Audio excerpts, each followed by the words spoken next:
العالمين. الصلاة والسلام على أشرف الأنبياء والمرسلين وعلى آله وأصحابه أجمعين.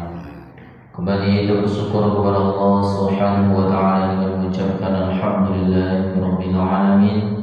Bersalawat Nabi Muhammad sallallahu alaihi wasallam. Allahumma shalli ala sayyidina Muhammad wa ala ali sayyidina Muhammad. Assalamualaikum ya Rasulullah.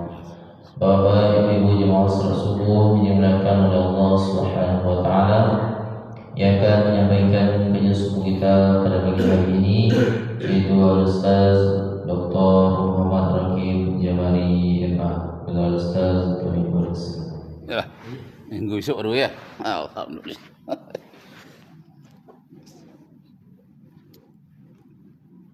Astagfirullah.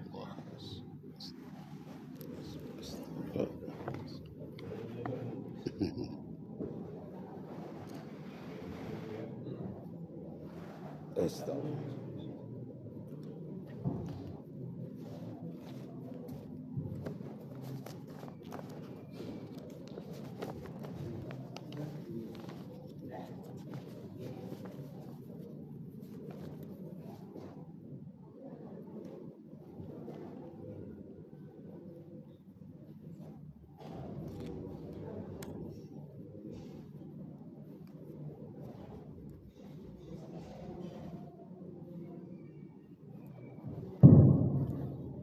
Assalamualaikum warahmatullahi wabarakatuh.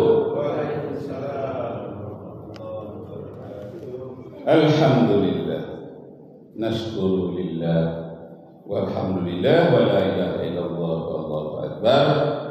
Fa inna asdaqal hadis kitabullah, wa ahsanal hadith hudan Nabi Muhammad sallallahu alaihi wasallam, wa syarrul umuri muhdatsatuha, wa kullu muhdatsatin bid'atin, wa kullu bid'atin dhalalatun, wa kullu dhalalatin finnar. Hadis Muslim nomor 867. Man sanna fil Islam sunnatan hasanatan falahu ajraha wa ajrun man amila biha ila yaumil qiyamah. Qala Allah ta'ala fil Qur'anil Karim, walau anna ahlal qura amanu wattaqaw la fatahna 'alaihim barakatin minas samai wal ardh walakin kadzabu fa'akhaznahum bima kanu yaksibun. Kemudian kita berdoa kepada Allah agar kita sehat semuanya, yang sakit disembuhkan, yang punya hutang dilunaskan, kalau rezekinya jauh di langit diturunkan, kalau jauh di bumi dikeluarkan, kalau sedikit diperbanyak, kalau lambat dipercepat, kalau sulit dipermudah, kalau kotor tolong bersihkan. Amin ya rabbal alamin. Nah, kajian kita pada hari ini kami tukar dengan Pak Imam ya.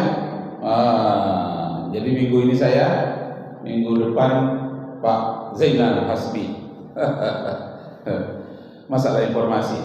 Baiklah, Bapak Ibu Hormat, kaji kita pada hari ini adalah tentang korupsi sepotong roti. Nah, insyaallah.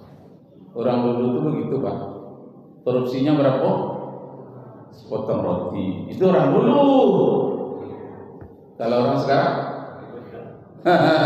300 triliun di Pertamina, 108 triliun PT sawit yang direnang itu. Nah, banyak sekali. Jadi kajian kita tentang korupsi sepotong roti. Korupsi itu beda dengan mencuri. Kalau mencuri pasalnya di KUHP pasal 32 KUHP. Mencuri barang orang lain, milik orang lain, di tempat lain. Pasalnya 362 KUHP. Kalau korupsi itu berada di dalam pengawasannya, pasal 372 KUHP, namanya penggelapan. Berada dalam pengawasan kita lalu kita ambil, itu namanya korupsi secara umum dalam KUHP. Kemudian secara khusus itu sudah ada undang-undang anti korupsi sendiri. Secara khusus dia undang-undang itu ada secara umum, ada secara khusus. Nah, yang kita ceritakan ini korupsi sepotong roti itu di zaman Daulat Abbasiyah. Khalifahnya bernama Harun al-Rasyid dan Daulat Abbasiyah Harun al-Rasyid dan pengawasannya oleh Abu Nawas. Nah, jadi pada waktu Harun al-Rasyid itu ada seorang pemuda namanya Ahmadi. Dia terlambat datang rapat ke istana. Rupanya di istana itu lama baru dapat sarapan. Biasanya jam 7 pagi sudah dapat, itu pukul 10 belum dapat. Keronconganlah perutnya si Ahmadi ini, dia juga datang terlambat. Lalu dia pergi ke dapur, karena dia biasa orang di sana, masih orang istana juga. Pergilah dia ke dapur, mau meminta sepotong roti. Akan tetapi tidak ada orang di situ. Dilihatnya kiri kanan, kepada siapalah saya mau meminta ini? Mau meminta di depan orang sedang rapat, nanti mengganggu orang rapat. Kalau saya minta sepotong roti, lapar kali. Jadi pergi ke dapur, dilihat ada nak satpam di situ atau tukang sapu, minta izin makan sepotong roti. Tidak ada pula tukang sapu, tidak ada satpam pengawal istana, tidak ada. Jadi diam-diam dia ambillah sepotong roti itu. Belum sempat dia makan, baru terpegang, tahu-tahu dia ditangkap oleh satpam istana. Nah, heran dia, tadi kulihat kemana-mana tidak ada orang. Tahu-tahu kita sedang memegang roti, tertangkap oleh KPK-nya istana. Jadi KPK zaman dulu ada juga, tapi namanya bukan KPK. Itu dia sudah ada sensornya tersendiri. Orang-orang yang akan ditangkap tidak diberitahu, tapi sudah ada kode-kodenya supaya tertangkap tangan. Jadi yang pemuda tadi itu tertangkap tangan. Dia sedang memegang, langsung ditangkap. Heran dia, Masya Allah, tadi ku melirik kemana-mana, ku lihat-lihat tidak ada orang. Ketika saya pegang roti, kok ada saja yang orang yang memegang saya di belakang. Heran, Masya Allah. Maka KPK istana itu membawa dia ke pengadilan, diadili berdasarkan Al-Quran. Karena dia pemerintahan Sultan Islam ya, kerajaan Islam, berdasarkan Al-Quran. Surat Al-Maidah ayat 38, bahwa yang mencuri harus dipotong tangannya. Dibaca, Asyariku wasyariqatu faqta'u aydiyahuma. Pencuri, apakah dia laki-laki maupun perempuan, harus dipotong tangan keduanya dan jangan belas kasihan terhadap mereka. Waduh, menggigillah tubuhnya. Awak orang istana juga sebetulnya katanya, tapi akan dipotong pula tangannya. Itu keputusan hakim.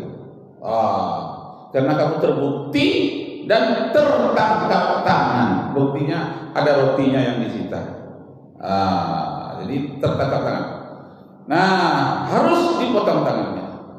Tapi kata hakim, mengingat istana kita ini melengkapi segalanya dan masyarakat juga sudah mewah, gilang gemilang itu namanya the golden age for Islamic, abad-abad keemasan dunia Islam, mulai dari abad ke-8 sampai abad yang ke-13. Itu abad ke-8, Harun al-Rasyid.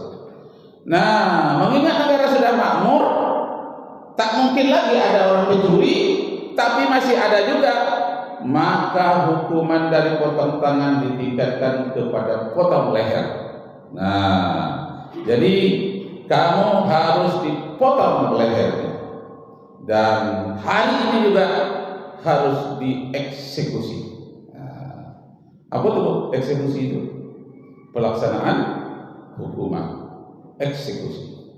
Nah, dia tidak bisa mengadakan lagi tangkisan hukum, dan tidak ada upaya hukum lain lagi selain dia harus dihukum. Potong lehernya di tengah lapangan, dibawalah pakai kuda pergi ke lapangan. Sampai di lapangan, sebelum sampai ke lapangan itu hakim dengan pengawal-pengawalnya, juga Al-Gojo yang sudah siap dengan pedangnya, diminta ucapan terakhir dari Ahmadi tadi. Ahmadi, karena kamu akan dipancung lehernya, apa ucapan terakhir atau permintaan terakhirmu? Permintaan terakhir saya adalah, kalau saya dipancung, rahasia dinasti ini, kesultanan ini lenyaplah sudah bersama dengan nyawaku. Kenapa? Ada 2 kunci rahasia besar di dunia ini berada di tanganku. Kenapa? Karena ayahku pekerjaannya sebelum dia meninggal adalah memegang kunci Baitul Hikmah. Baitul Hikmah itu laboratorium hasil penelitian dunia dalam bidang kimia, fisika, buku-buku. Ada satu namanya Darul Hikmah, tempat diskusi. Ada namanya Baitul Hikmah, perpustakaan dan laboratorium terbesar dunia, pusat dunia di Baghdad waktu itu.